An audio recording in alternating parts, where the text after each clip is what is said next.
At 9:22 in the morning on a Monday, December 6th, we're coming to you live. Ted Robinson, Michael Molinari, I'm Yogi Roth. It's Ted and Yogi's Pac-12 Adventure. Why do I give you the time and date? Well, fellas, because anything could happen at any moment. As of now, Mario Cristobal has left, just informed his players at Oregon. He will no longer be their head coach. Of course, all stories indicate he's on his way back home to Miami. I just see a press release come through at 9:23 in the morning that yes, Oregon begins its search for the next leader of Oregon football. So let's just start there. Ted, Michael, forget the pleasantries. What do you think? I think not Chip Kelly is just what I'm going to say. Oh, Chip's not going to Miami. Is that what you mean? Yes. Yeah, okay. And I think it's Chip's choice, not Chip Kelly to Oregon. That's my feeling. That's what I would say. Stop the speculation. Yeah. I mean, who among us can be surprised right now after what's happened over the last 8 days in college football? And, I'm not going to spend too much time on the moral high horse here, but the lack of integrity that has been displayed across the board here is pretty jarring and I think very self-evident. And the other thing I would suggest is that the way Oregon played at the end of the season would not necessarily be the greatest resume stamp for a prospective coach. Clearly, the hometown hook between Miami and Cristobal overrode that. But Yogi, you were there firsthand. I mean, that is an extraordinarily disappointing performance / lack of by Oregon really twice against Utah in the last 3 weeks. Yeah, a lot there. Of course, we're brought to you by BetRivers.com, and I doubt anybody pre-Pac-12 game anticipated that game would go that way. So let's just start on a couple fronts here from my perspective. One, with the immediate. Mario leaving to go back home. In this era that we're in college football, big money, big decisions, quick decisions, I understand it. I think he played there. He began his coaching career there. I totally get it. The challenge is, of course, if they won that game, we're beating the drum for the CFP as a 2-loss team, right? Mario's pounding his chest talking about how, what a great season it was. On Friday night, he would have been on our set. We would have given him every tool to share whatever message he wanted. But they got rolled. And as you said, I watched it firsthand, and it wasn't even close firsthand. I mean, you look at the first 4th and 1. Very similar to 2019 in the 4th and 1 that Oregon stopped Utah on. They didn't have a chance throughout the entirety of this ball game. So to me, you're right, Ted. Like, there's not a lot of other places where he's a sexy, hire right now. But the reality was that all of this was going on prior to the game. He got asked in it post game. I talked to people on the field at Oregon. Everybody gave him all the opportunities that he could have asked for to stay, and he decided to go home. So I understand that part of it. Mm-hmm. The other part that we all just need to accept is that for all the fans listening, your coach probably isn't going to stay anywhere more than 5 or 6 years. It's just the world that we're in college. Like Brian Kelly, 12 years at Notre Dame, anomaly. Like I don't think we're going to start seeing that a lot. And you look at the big money that's out there now in college football, man, like that's just the unfortunate reality. So Oregon, they'll be fine. They were fine before Mario. They'll be fine after him. He did get them back to a really high level. We should give him his credit there in terms of how we recruited and the talent he brought to the roster. But the Ducks, you'll be just fine. There'll be a lot of people that want that job. Absolutely right. And that's a great call. And credit, as you said, Mario Cristobal brought life. He brought talent to Oregon. They could not win the biggest games. And that's just blunt. Quite honestly, it's the same thing Brian Kelly did in his 12 years at Notre Dame. He did a marvelous job. Didn't win any of the biggest games in which he played. But having said that, let me be positive for a second of what you just said, Yogi, and how much should we all college football fans and in the Pac-12 treasure Kyle Whittingham for being the anti to what you just said. Has spent 20 years at Utah, like 17 of them as the head coach, and has put together a program that in every way has been championship and now has the championship label for the first time. And it's probably had countless opportunities to go pursue bags of money to go somewhere else. And I'm not saying don't go pursue bags of money. I'd be the last person that would say that. But to Kyle Whittingham's credit, he has not. And Molinari I guess with you, the best truth bomb of the year right there. and I guess you can go home again. Thomas Wolfe wrong again with Mario Cristobal. We're back to that from 9 weeks ago. Yeah. So good for him. Good for him. He's back to, a dream job for him. So he was nothing but good to us when we dealt with him. So I'm happy he's gotten to where he probably wants to be. Yeah, and we asked him about it Friday. I interviewed him on air about it. He said it during the week. After they won the game against Oregon State, he flew home to see his mom. His mom is, extremely ill, struggling on a bunch of levels. So everyone I talked to at Oregon was like, "This isn't even a money thing. It's an emotional thing." And I'll say this, and Ted and Michael, you probably agree. Like, if your alma mater came back and offered you something, there's a pull there, man. Like, so. And it's Miami. I played against Miami. Ted, you were calling games with Todd Blackledge in the Big East back in the day when the U was rolling. So I understand it totally. I think we all thought like that would be the one place. I just didn't think it'd be this year. Like, and think how jacked up the industry is, right? We see it in the NFL all the time. I remember when Coach Carroll went to Seattle, Jim Mora was still the head coach, right? Like, they fired him when they knew Pete was going to come. Same thing here with Manny Diaz. Like, I just got a text from his director of football operations, Dennis Slutak, who I love. I've known for 20 years. He had a job 2 hours ago, got fired, right? And that team had a nice resurgence at the end of the season.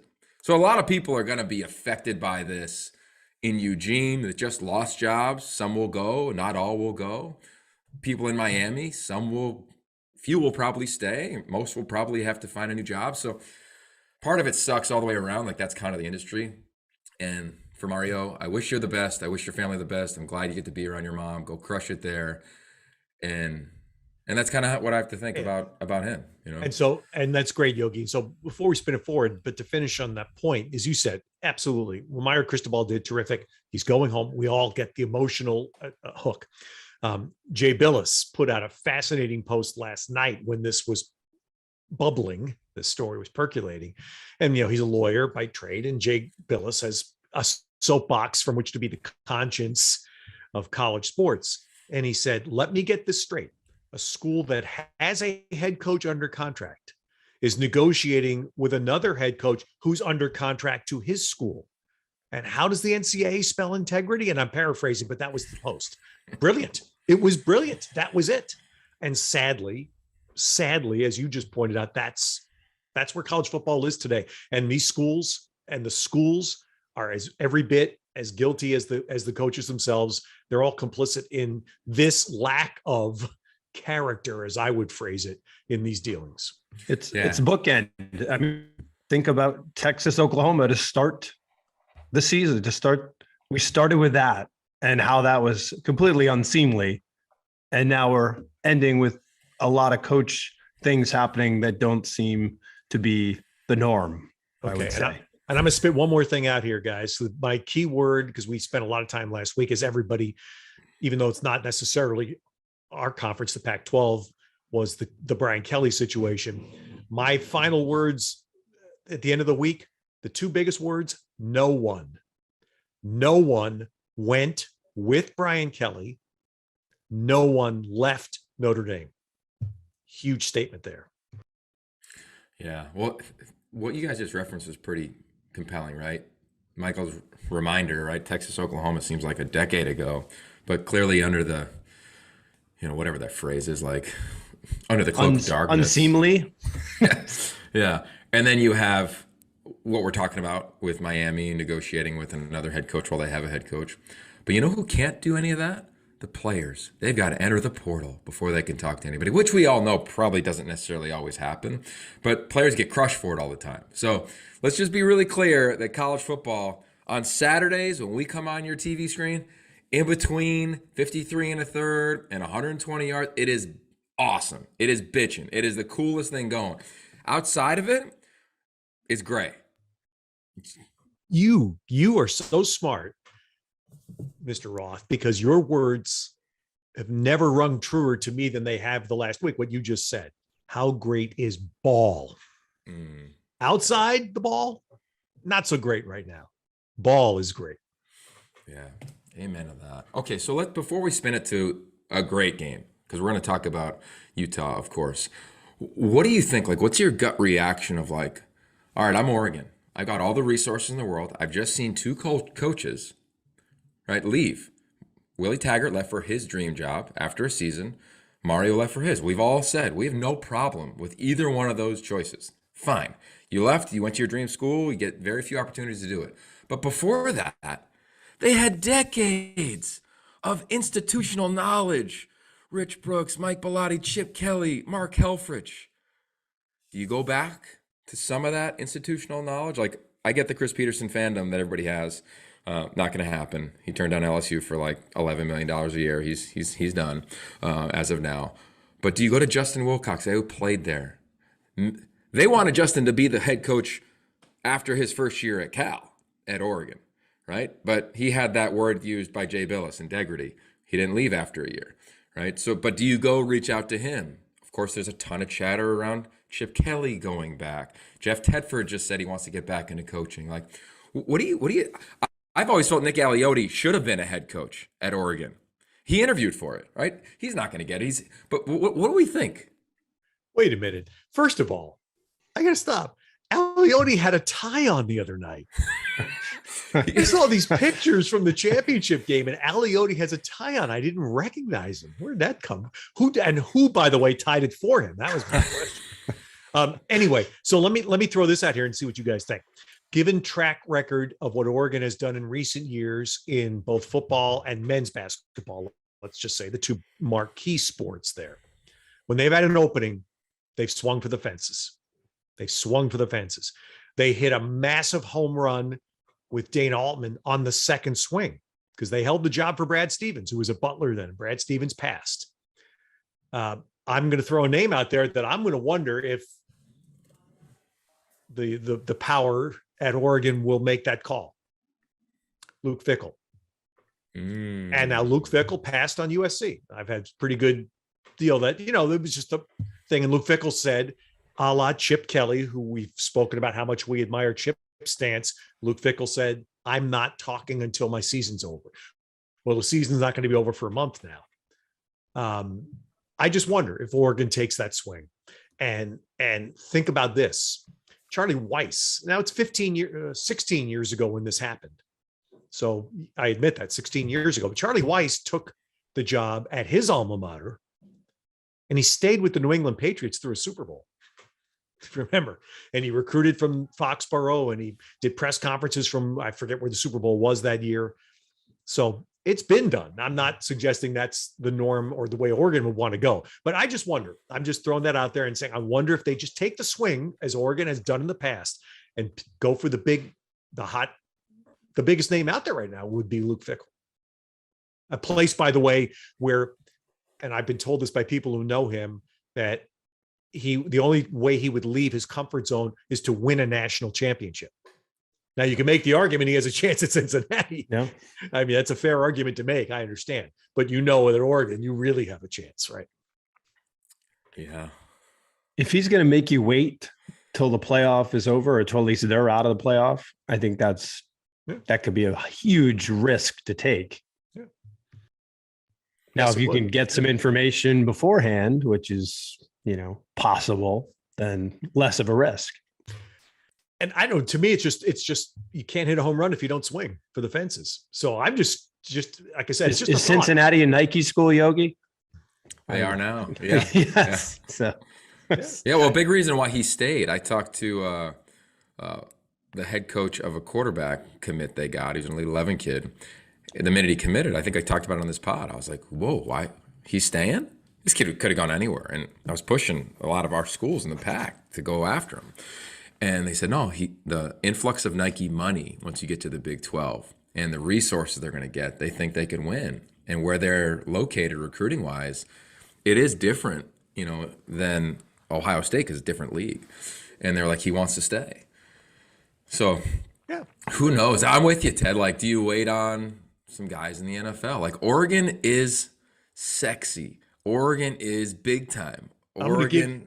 They got the facilities and the uniforms. Those are big keys. We know that, right? I mean, and they're building another facility. Yesterday, I was there for basketball, and because I'm able to trail on Bill Walton's tail, I went through Hayward Field, It was the most extraordinary thing. I could never fathom in my life that there'd be a facility for track and field in the United States built like Hayward. I can't even begin to describe it. So my point is, this is what Oregon is. This is who they are. This is who they've identified themselves as swinging for the best. Here's another name I'll throw at you. And these are just names I'm throwing. Bill O'Brien. Bill O'Brien. Yeah. It's been a big time college head coach, NFL head coach.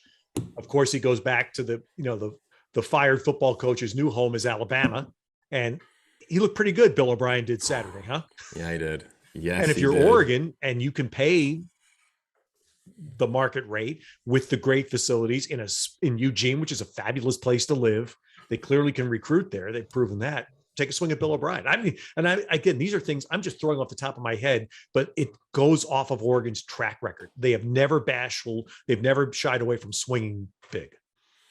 Yeah. You know, it's going to be interesting in that regard. Like throw Dave Aranda in that mix as well, right? A California guy who I know he just signed, or I think he signed an extension.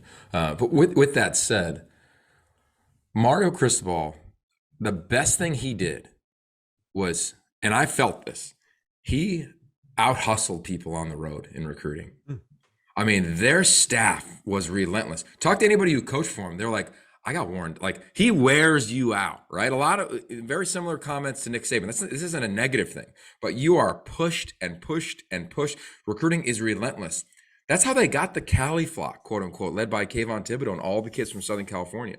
So do you go down that road and everybody recruits? Or do you go down the road of, I go to Chris Peterson and his tree, the OKG thing, our kind of guys. Oregon is built, and I talked to Nick Aliotti about this after the game, walking to the hotel. They were built on 3-star players.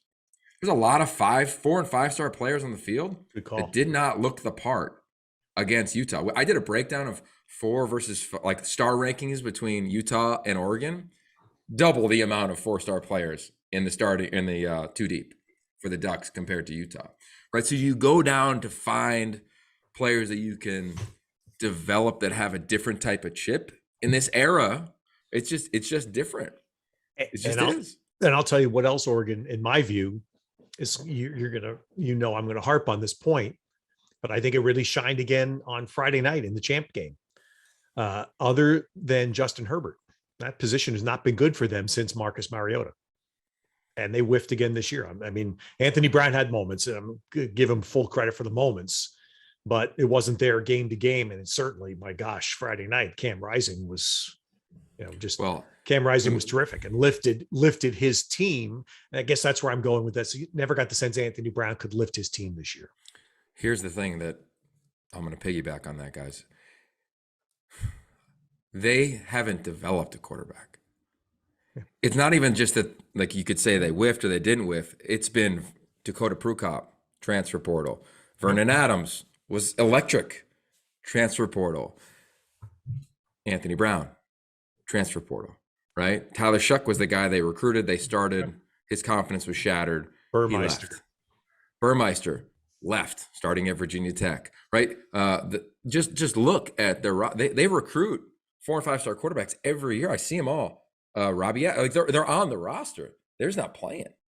Yeah. What does that do to your ability to recruit when you've shown a history of bringing in your quarterbacks from the portal? What does that do to your ability to recruit a quarterback from high school? I think are people tracking that? Oh yeah, I think what you're saying is we just haven't had the guy, right? The fact that like Oregon an hour ago, right, was willingly looking at quarterbacks in the portal when they signed the top quarterback in the country in Ty Thompson 2 years ago, to me is like, that's damaging at times. And that's what other coaches are saying. They're saying, why would you go there? You could be the top guy in the country. Come in here and play right now.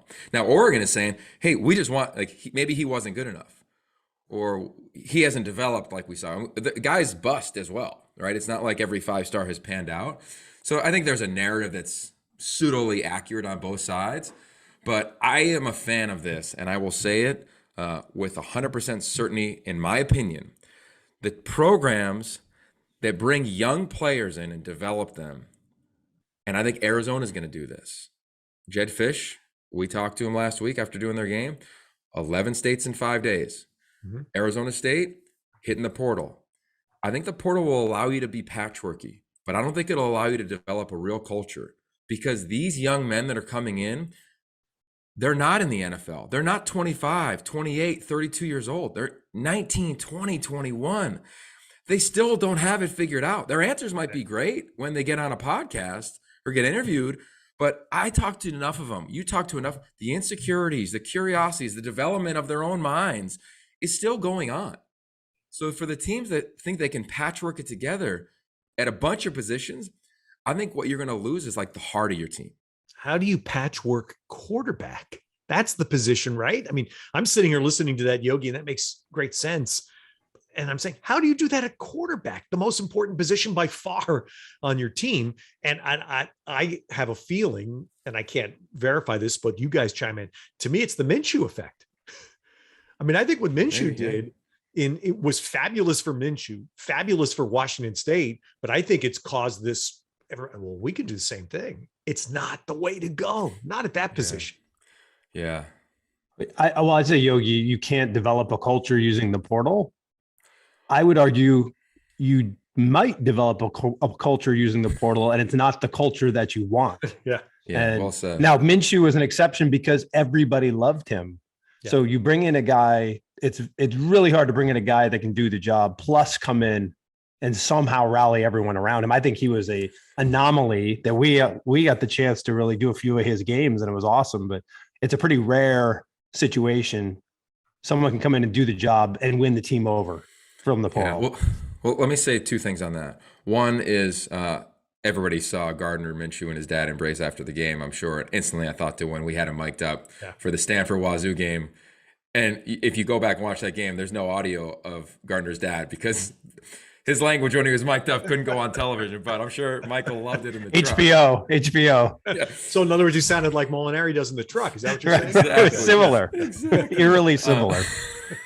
But the next point of that, as I'm trying to remember it, is Chip Kelly's nailed it. And why has he nailed it? And this is just me being a little soapboxy, but where are his guys? Notre Dame, Alabama, Duke, right? Stanford, key contributors, right? So I just think that there's a reason somebody's in the portal. And I think that for Cam Rising was the right move, right? But we learned who Cam Rising was, again, to Jay Billis's and Ted's earlier discussion around integrity. He could have bolted, didn't.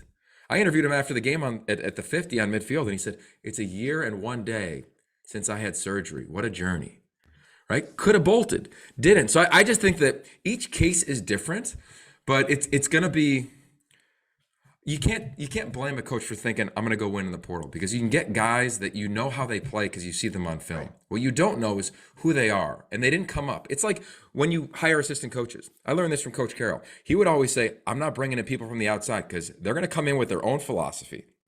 If they disagree with me on mine, that room is going to be split. I'd rather grow young coaches from within. Go back to, here we go, full circle, the Oregon thing. They grew it all from within. Yeah. And I'm not saying it wasn't the right move to get away from that, because college football does evolve, but I think there is something to understanding what your program's DNA is. Mario Cristobal is going to go do that at Miami. Who's going to come do that at Oregon? Yeah. Cam Rising voted captain by his Utah teammates. Another anomaly, perhaps.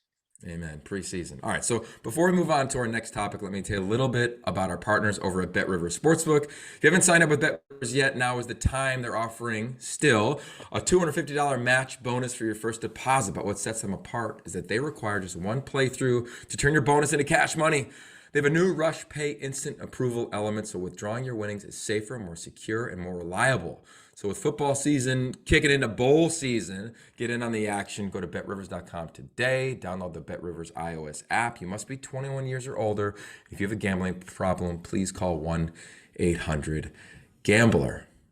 Let's start with Utah at 1-2. Kyle Whittingham told us post-game, if you said we'd go to the Rose Bowl at 1-2, I would have probably laughed and called you crazy. I doubt anybody betted on that, but that's the reality. What do you have to say? What do we have to say about Kyle Whittingham? Obvious coach of the year. Yeah.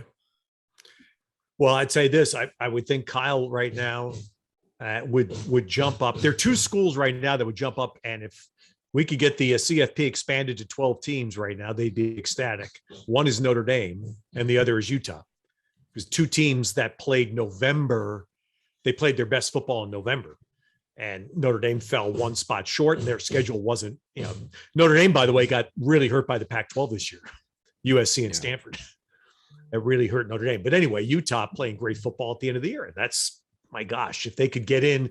I thought it was very fair, by the way. They were the highest ranked 3-loss team in the final CFP standing. And I think that was absolutely just and fair. And my goodness, what Kyle's done. And I'm glad, because we kept hearing these little rumblings during the year that Kyle might be ready to say, I'm done. I'm going to go be a grandpa.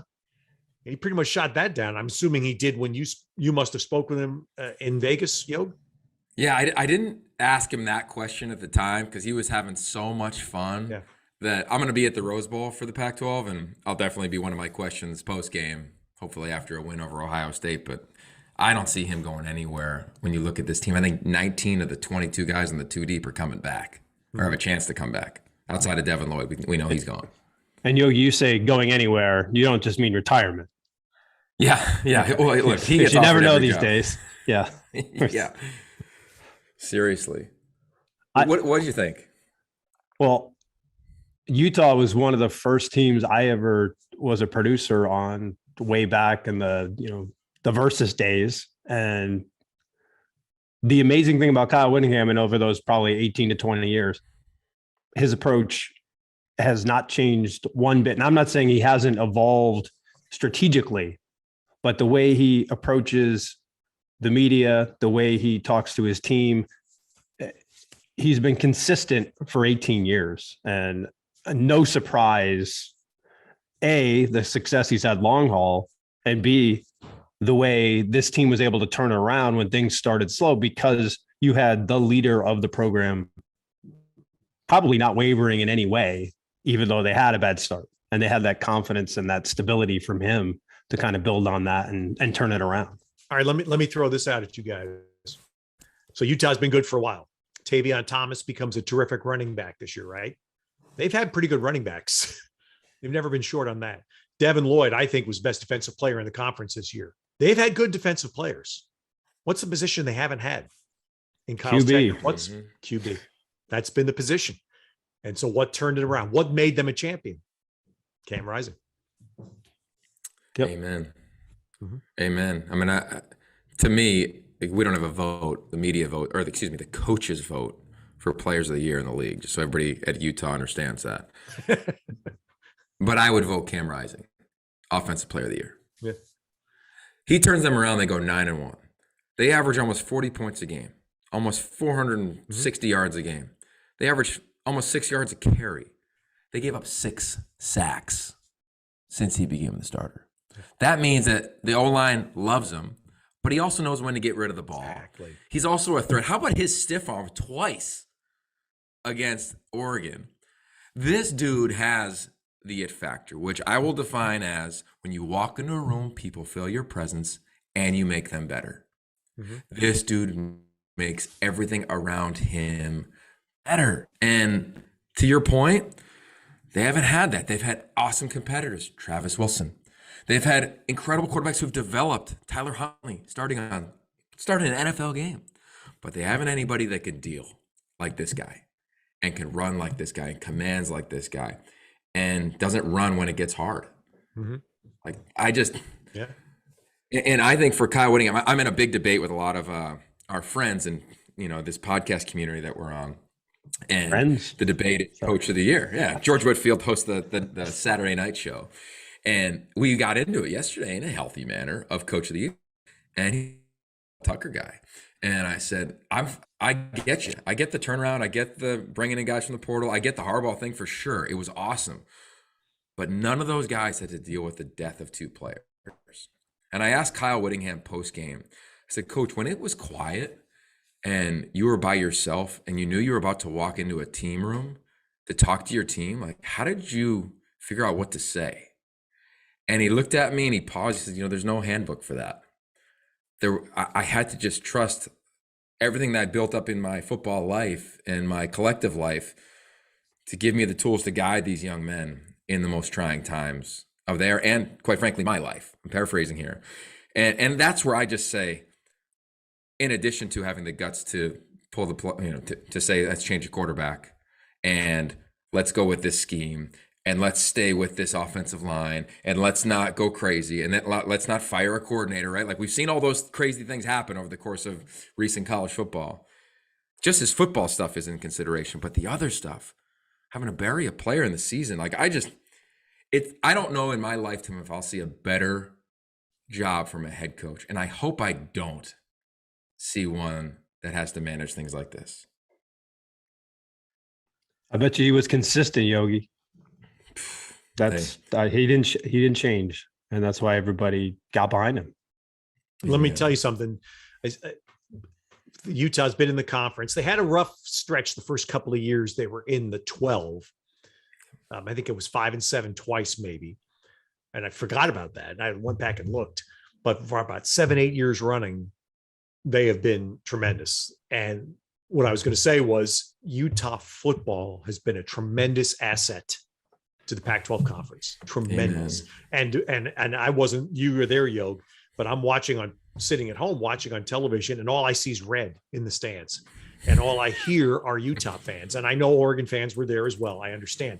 But what I'm saying is, in a conference where we struggle to see stadiums filled, where we struggle for certain schools don't travel fans very well for multiple reasons, Utah does. Utah answers that in every regard. So to me, that's the ultimate ending to the championship season. Is they have, what an asset to the Pac-12.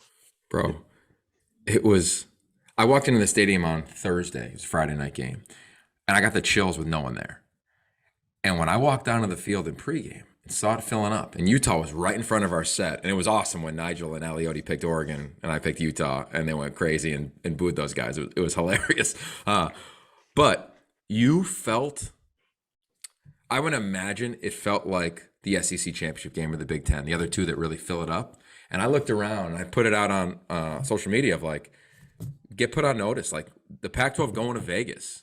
It felt, we've been at every one at Levi's.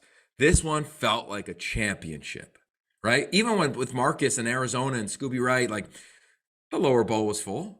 It was cool. It felt like the ACC to a large degree, but it wasn't what it was. This was insane. And I'll say one last thing for Mario. I talked to him in pregame. He goes, we got to get more games out here.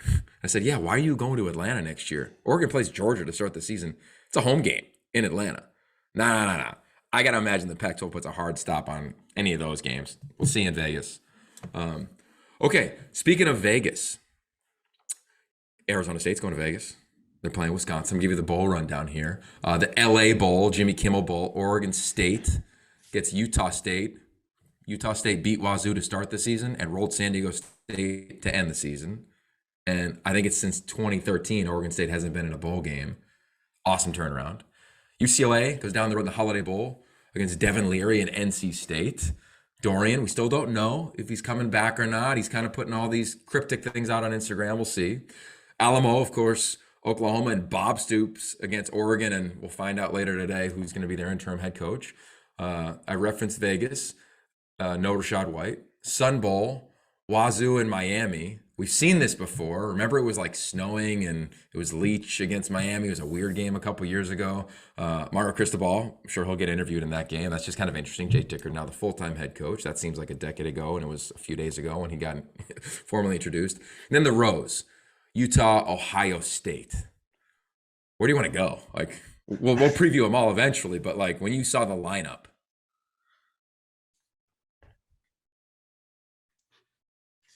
Ted loves bowl. I'm waiting for Ted to make a bowl season comment. I'm just waiting. Well, no, I was waiting for the rundown.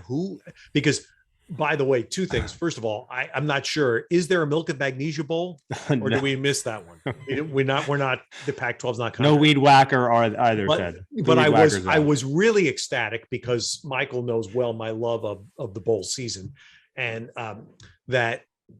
Brad, what's his name? I forget his name. Anyway, there's the actor. I'm blanking on his name. Had to be smiling his tail off, the actor that did this marvelous job portraying Buddy Garrity on the TV show Friday Night Lights, because the 6 and 7 Fighting Rainbows of Hawaii are playing in a bowl game, which is just wonderful. I'm so ecstatic. And they added a bowl game so Hawaii could play in Hawaii. Yeah, Hawaii's playing in Hawaii. Exactly. I forget who they're playing, a 6-6 team, and I just think that's magnificent. So, again, for listeners who are not familiar, I'm just very simple. To me, the New Year's Day bowl games, those big 6 games, are fabulous, and I would never put anything down on any of those games. But when we have 6 and 6 playing 7 and 5 left and right, just make it the 13th game. It's just television inventory for ESPN. That's all these bowl games are. So just call it what it is. Just let's everybody play 13 games and stop the nonsense. And by the way, given our COVID protocols, these games ought to be played. Take 4 at a time and move them to one of these central locations and do a bowl. Vegas for one. Kyle Chandler would be happy, by the way. Exactly. Kyle Chandler's who you're looking for. No, Kyle was Coach Taylor. Oh, sorry. Buddy Garrity. His first name was Brad, and I'm blanking on his last name, the actor. But I guarantee he's going to be on the sideline for that game. Guarantee he'll be on the sideline for Hawaii. I hope so. It's like, how about Leach goes against Texas Tech? That's like the one random bowl game I'll watch. Whoa. How about that press conference? That'll be fun, huh? Oh my God. Yeah. All right. So Michael, what jumped out to you?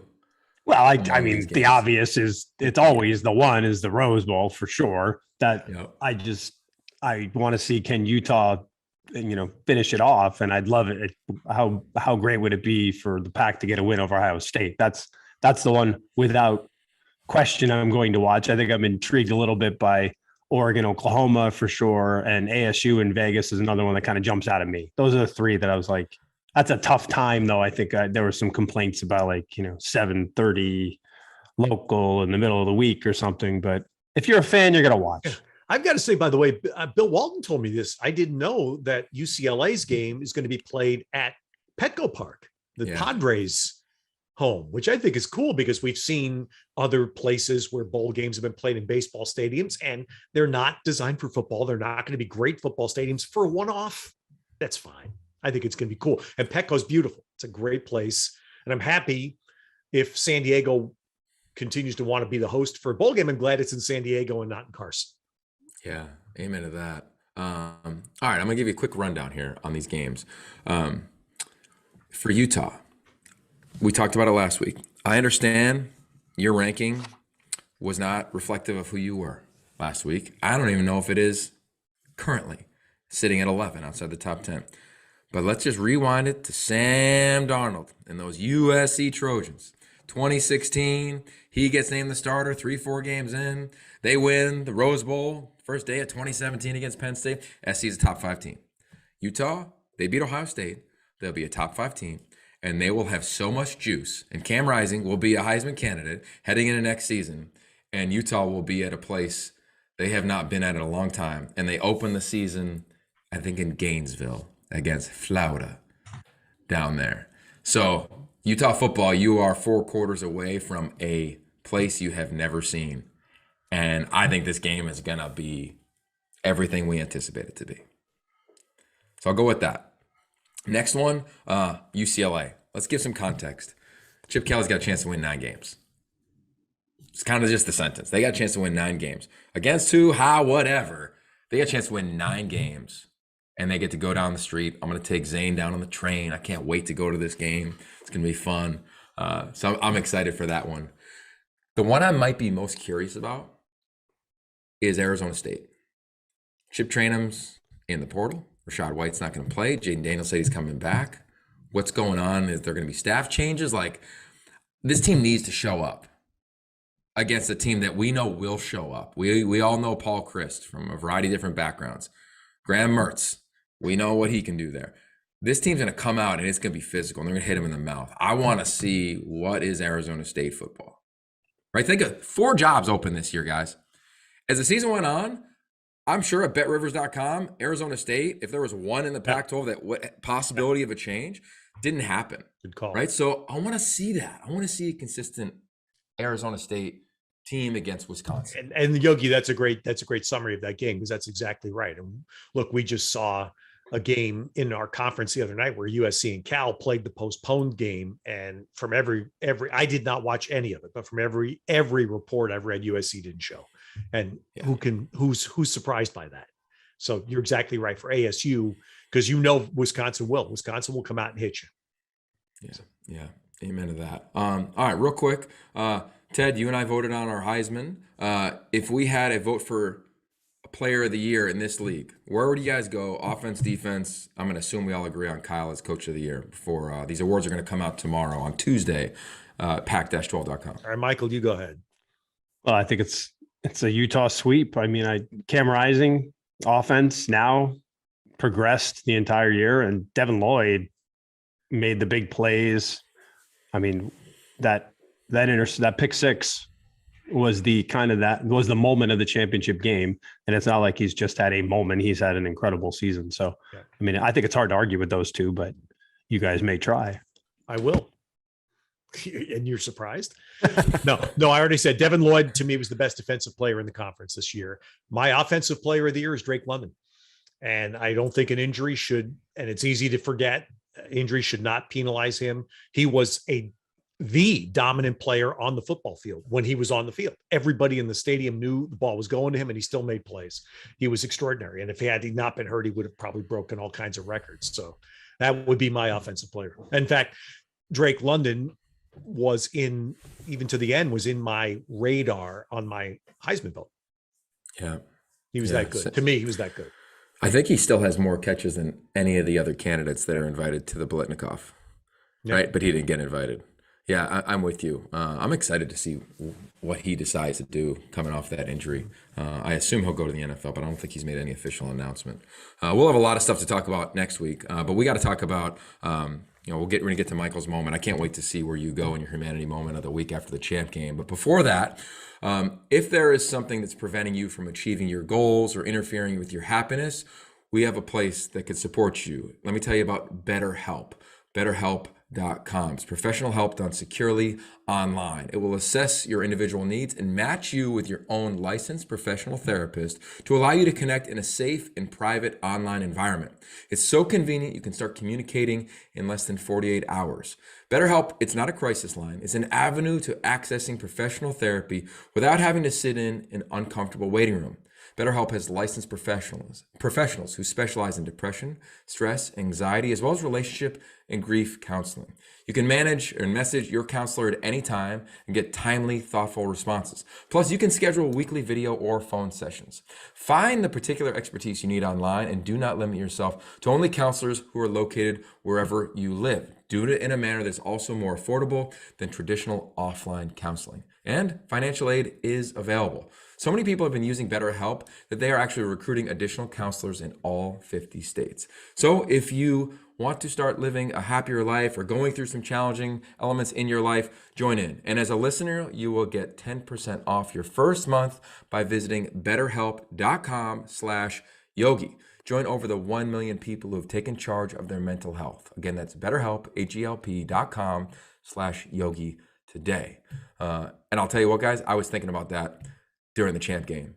I saw so much vitriol going at Anthony Brown. This dude competed his ass off. He did everything that he could. So for everybody who's trolling people online, if your team's not winning, like, check yourself, man. And if anybody needs any support, please go to betterhelp.com/yogi. With that.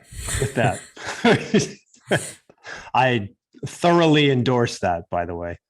The people that have never been on a football field taking shots at people that are doing their best to perform as they're taking the shots from mother's basement is just pathetic. But anyway, I guess I just took a shot at them. But let's go positive. The big picture humanity was the images that actually we put together for our football or our basketball game yesterday. Just the images of the Utah players. It was just an unbelievable scene. And it was amazing to see. And I'm excited that we all got to be part of Utah's story this year. And I think it's one of those, as we file away and we sit around and we have our moments where we talk about the seasons past, it's definitely going to be in those top 3 or 4, Utah's amazing turnaround and what they did. But That's the subtle segue. While you guys, Ted was watching that full stadium, Yogi was standing by that full stadium. I also was at a football stadium at that very time, but I wasn't in Vegas. I was right here in Manhattan Beach at the Miracosta football stadium. And it wasn't an athletic event. It was the winter concert of the Manhattan Beach Winter Concert, the Miracosta High School Band. And my daughter, Kate, came out to that field, and her, Yogi, as you said this, I don't know, sometime this summer, you talked to players. What are you going to say you did during the pandemic to make yourself better? What did you do? Well, my daughter decided she was going to learn how to play the hardest instrument in the orchestra, which is the oboe. Why is that? It's double reeded. I don't even know what that means exactly, but I looked and it looks really hard. And her Mr. Carlson, the band leader, said, "Hey, that is not the instrument you want to try to learn out of nowhere. Yes, you play the piano, you understand music. She is pretty gifted in music, but he said that's a really difficult challenge." But she took it on, and we drove to those lessons and back, and we listened to a lot of bad notes early on. Mm-hmm. But Friday night, she came out, and as Yogi, as you know, when the band gets ready to warm up, the instrument that leads the entire band is the concert A played by the oboe. So she walks out, probably 150 kids on the field. The only one playing that first note is Kate, and she nails the concert A, and away we go. And it was just an amazing moment as a dad. And I never thought of having two girls that I'd be sitting in a football stadium necessarily incredibly proud, but that's where it was. So it was an amazing moment for her, an amazing moment for me as a dad. And it just gets going better because next week on this pod, I continue to make bad points, but Isabella, my other daughter, will be on point for the Nutcracker coming up this Sunday. So as a dad of two daughters, I'm incredibly proud and I can't wait. Molinari daughters continuing to write chapters of their story, defying genetics. Well done, Michael. I can't wait. Hayden, our producer, I want one episode for the holidays only. Yeah. I'm serious, man. Humanity moments. I mean, it's good for the soul. It really is. All right. This was good for our soul. I miss you guys. I will say, for as enjoyable as the champ game was, pre and post game are a blast. I hope, and we will push, that when the next media rights deal gets done, there's a world that has an ancillary broadcast for us to do this game, because I think we would have crushed it out of the park. The Yogi cast. The Yogi. It works. The Yogi cast. You could call it whatever you want. Just get us on it. I want us, and I hope our listeners feel this too, is like we pride on ourselves on bringing you the most in-depth, knowledgeable, and thoughtful Pac-12 football analysis and insight in all of football. And I want to do that one final time for a game, and we'll push for the Rose Bowl as well. But I know you're right. And that's right. And I'll say this about what we do. Look, terrific broadcasters and professionals, producers, et cetera, come in from other parts of the country to do games during the season on the other networks. Nobody knows the conference like the Pac-12 network. Nobody. And that's not a shot at anybody. Right. That's just that better be the case, right? Like we better do that. Well, so, thanks, boss. Yeah. Well, just try to keep everybody happy. Somebody had to say that to you in life. Michael. It might as well be me. Maybe we'll have a special guest next week too.